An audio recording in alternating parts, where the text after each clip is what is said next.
بسم اللہ الرحمن الرحیم اللہم صلی علی سیدنا و مولانا محمد النبی الامی وعلیہ وصحبہ بارک وسلم صلاۃً و سلاماً علیہ رسول اللہ۔ میں سید نعیمی، میرا چینل ہے سدا بہار باتیں۔ اس میں سرکار غوث بنگالہ کی نئی کتاب میں پارٹ بائی پارٹ ڈال رہا ہوں۔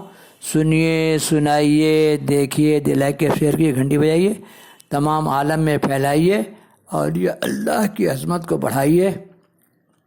الہی خیر گردانی بحق کے شاہ جیلانی، الہی خیر گردانی بحق کے محبوب سبحانی، الہی خیر گردانی بحق کے شمس الدین بہاری، الہی خیر گردانی بحق کے شرف الدین بہاری۔ ہاں، پارٹ 87 یہ ہوا پارٹ 88۔ یہ سب سرکار کی کرامت کا ذکر چل رہا ہے۔ اللہم صلی علی سیدنا مولانا محمد النبی الامی وعلیہ وصحبہ بارک وسلم۔ اس میں چھوٹے حضور کے واقعات نہیں ہیں، ہے نا، یہ نئی کتاب میں چھوٹے حضور کے واقعات نہیں ہیں، کرامت بڑے صرف سرکار غوث بنگالہ کے واقعات اس میں ہیں۔ ایک مرتبہ ایک شخص بارش دراز زرق برق عربی لباس میں ملبوس ابنوس کی عصا ہاتھ میں اور 1000 دانے کی تسبیح گلے میں حمائل کیے ہوئے خانقاہ میں وارد ہوئے۔ ان کی خاطر مدارت کا حکم ہوا۔ دوسرے یا تیسرے دن چائے نوشی کے درمیان کسی مفلس مسلمان نے اپنی جھوٹی پیالی میں ان کو چائے پیش کر دی، جس کی وجہ سے وہ بہت ترشرو ہوئے اور چائے پینے سے انکار کر دیا۔ حضور اعلیٰ نے فرمایا، جھوٹا شفا ہے، جس کے دل مسلمان کی وقت و عزت نہیں، اس کو اسلامی لباس سے کیا فائدہ پہنچے گا۔ عصا وقت پر کام آنے کے لیے مسنون ہے، بہروپیہ بننے سے کیا فائدہ۔ ہم کو شریفوں کے لباس کا احترام کرنا ہے۔ جب وہ شاہ صاحب خانقاہ سے چلے تو لوگوں نے حقیقت حال معلوم کرنی چاہی تو معلوم ہوا کہ واقعی یہ شخص بہروپیہ ہے۔ پھر اعلیٰ حضرت نے اس شخص کو متنبہ فرمایا کہ جس نے اس کی جھوٹی پیالی میں چائے پیش کی تھی، اگر کوئی شخص سنت لباس میں آئے تو اس کے لباس کی عزت کرنی ہے، خواہ وہ کچھ بھی ہو۔ دیکھیے، سنت لباس پہنا ہے آدمی تو ہم کو اس کا ادب و احترام کرنا ہے۔ مولویانہ لباس پہنے ہوئے ہے، چاہے وہ کچھ ہو، اس کا انٹرنل جاننے کا ضرورت نہیں ہے۔ کرامت، ایک شخص عین نصف النہار کے وقت اپنی کسی غرض سے حاضر ہوا۔ خادم نے حضوری میں جانے سے روکا اور کہا کہ ملاقات کا وقت نماز عصر کے بعد ہے۔ خادم کے اس امتناع حکم سننے پر وہ شخص خادم ہی سے الجھ پڑا اور بولا کہ فقیر ہیں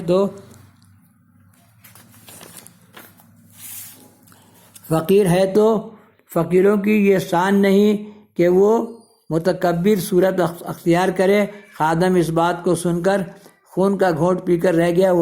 وہ شخص تو چلا گیا، لیکن ضرورت اتنی اہم تھی کہ عصر کی نماز کے بعد پھر وہ حاضر ہوا۔ اکثر بزرگ ایسے ہی ہے کہ صبح ناشتہ وغیرہ کے بعد 9-10 بجے بیٹھتے ہیں پیر صاحب لوگ، اور شام کو 4 بجے عصر کے بعد، کیونکہ آدمی کا اپنا بھی ضرورت زندگی ہے۔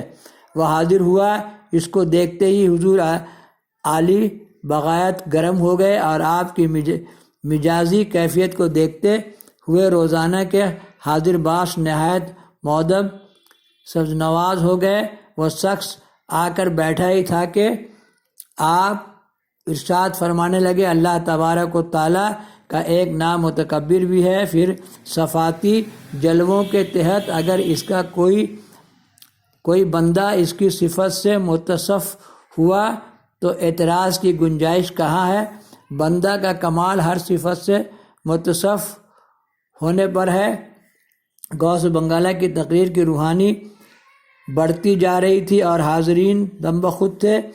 ہر طرف جولے جبروتی کا ظہور تھا، لوگ عرق آلود ہو رہے تھے اور متعرض کا عالم تو سکتہ کا تھا، جیسے اس کو سانپ سونگھ گیا ہو۔ حضرت نے جب اس کی یہ کیفیت دیکھی تو پہلو بدل دیا اور ارشاد فرمانے لگے، اگر کوئی بندہ صفت کبریا کے جلوہ نمائی کرتا ہے تو وہ صفت جمال کا بھی مظہر ہوتا ہے۔ میں محبوب ہوں۔ آپ کے روب و جلال کا یہ عالم تھا کہ مجلس میں کسی کو آنکھ کر دیکھنے کی مجال نہیں تھی، اور حضرت خود بھی فرماتے تھے کہ عموماً میرے چہرے پر نظر نہیں ڈالو، اس سے نقصان پہنچے گا۔ دیکھیے ہے نا، نظر نیچی رکھنا چاہیے ہے۔ اور ایک ایسا واقعہ ہے کہ جب موسیٰ علیہ السلام کوہ طور سے آئے تو اتنی جلالی کیفیت تھی کہ کوئی ان کو دیکھ نہیں سکتا تھا، اور اس کیفیت کو اما حضور نے کم کیا۔ نقصان پہنچنے کا اندیشہ ہے، مگر جب محبوبی شان کی جلوہ گری ہوئی تو ہزار رنگینی شان کا لطف اٹھاتے۔ حضرت کے پہلو بدلتے ہی مجلس کا رنگ بدل گیا، ہر شخص بہت نظارہ ہوا۔ نوارہ شخص نے بھی جرات کر کے اپنی عرضی پیش کی۔ حضرت نے کمال رفعت کے سے فرمایا، جاؤ ٹھیک ہے، اللہ تعالیٰ تمہارا کام بنا دے گا۔ وہ شخص نہایت شاد و فرح اور دربار سے رخصت ہوا۔ ستاری و غفاری و قہاری و جبروتی، یہ علامہ اقبال کا شعر ہے۔ یہ چار عناصر ہو تو بنتا ہے مسلمان، چھپا ستاری بھی ہے، غفاری بھی ہے اور قہاری بھی ہے۔ اللہم صلی علی سیدنا مولانا محمد النبی الامی وآلہ وصحبہ بارک وسلم صلاۃ و سلاما علیک یا رسول اللہ صلی اللہ علیہ وسلم۔ یادگار حضور اعلیٰ غوث بنگالہ صاحب قادری اندرابی علیہ رحمہ اور رضواں کو اللہ تعالیٰ جل شانہ کے فضل کریمانہ سے جو کمالات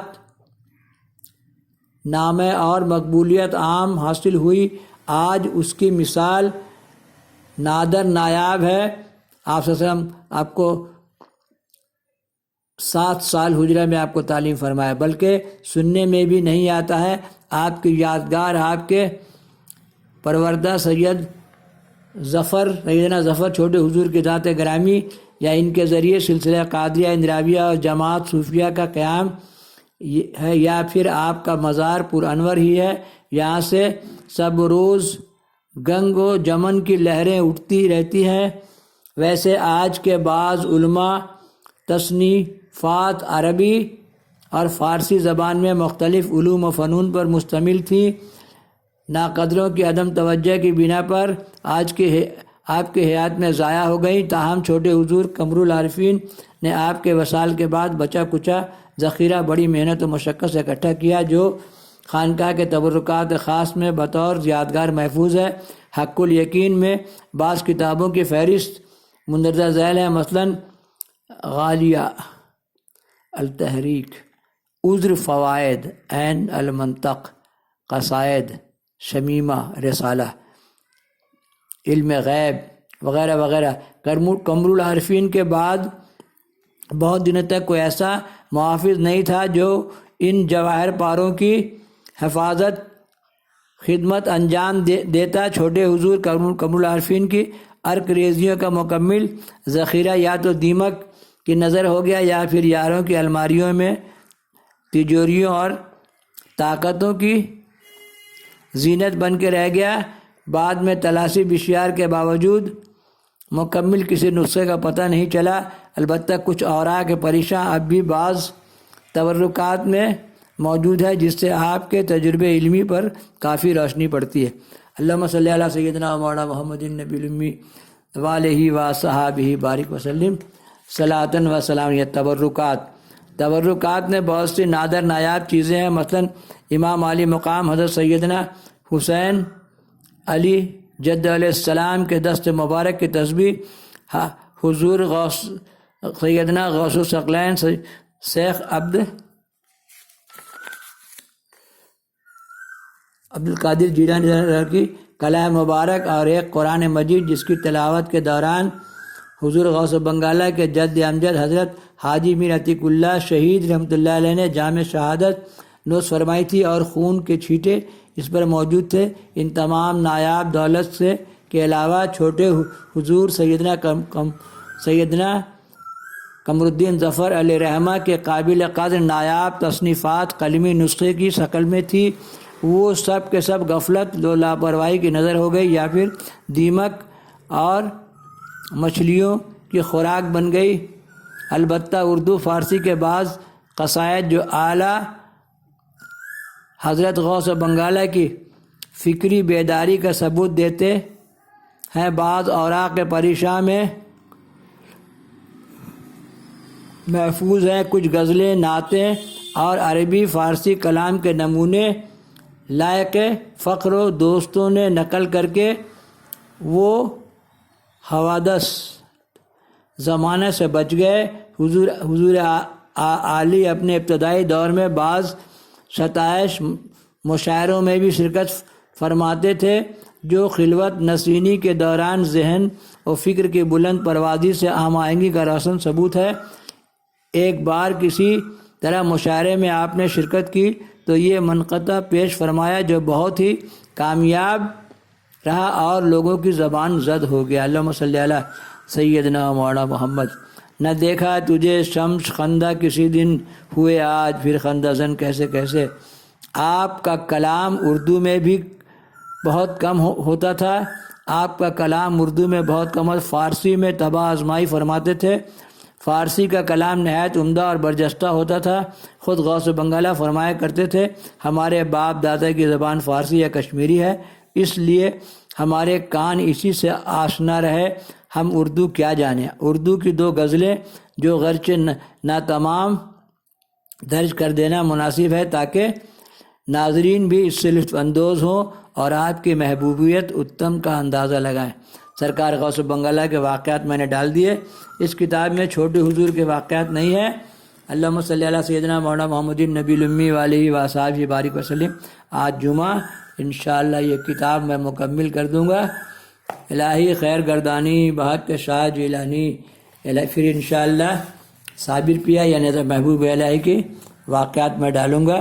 الہی خیر گردانی بحق شاہ جیلانی، الہی خیر گردانی بحق محبوب سبحانی، الہی خیر گردانی بحق غوث بنگالہ، الہی خیر گردانی بحق حمزہ ظفر، الہی خیر گردانی بحق بابا کمال شاہ۔